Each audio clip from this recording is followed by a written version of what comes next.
అండర్టేకింగ్ని ఎత్తగొట్టేసి 1990 GO 311 Andhra Pradesh gazetted ప్రకారము పరధర్మ పరమత పర విశ్వాసము ఉన్న వ్యక్తులు మేము హైందవ మతాన్ని నమ్ముతాము, వెంకటేశ్వర స్వామిని ఆరాధిస్తాము, నమ్ముతాము అని అండర్టేకింగ్ ఇస్తే తప్ప లోపలికి కాలు పెట్టడానికి వీలు లేదే.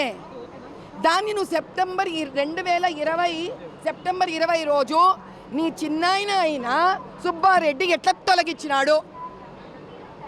అండర్టేకింగ్ని తొలగించిన నీకు మా వెంకటేశ్వర స్వామి మీద నమ్మకం ఉన్నట్టు ఎట్లా నమ్మమంటావు? ఈ అండర్టేకింగ్ ఈరోజు నువ్వు సంతకం పెడతావా? కింద నుంచి నడుచుకుంటూ పోతావా పైదాకా?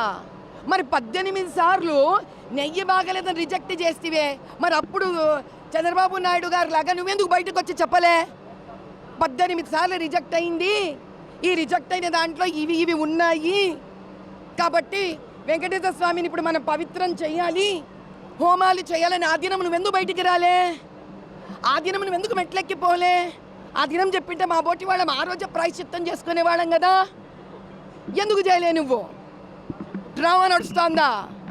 ఓట్లు కావాలా నీకు?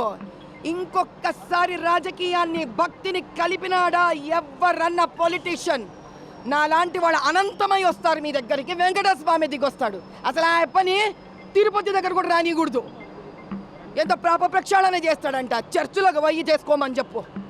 వస్త్రాలు, తలంబ్రాలు, ముత్యాలు ఎవ్వరు ముఖ్యమంత్రి అయినా ఇస్తారు కదా.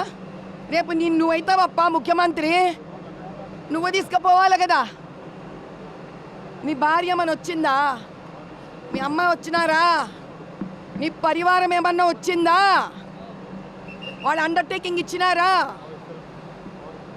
నువ్వు చీఫ్ మినిస్టర్గా గవర్నమెంట్ డబ్బు పెట్టుకొని నువ్వు తీసుకుపోయేది ఏం గొప్ప? అక్కడ ఎవరిని పెట్టినా తీసుకుపోతారు.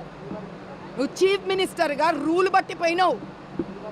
హిందుత్వాన్ని నమ్మి గౌరవించి పోలే నువ్వు. అర్థమైందా? చీఫ్ మినిస్టర్గా నేను చేసిన అంటావేంటి? పక్కన పెట్టండి.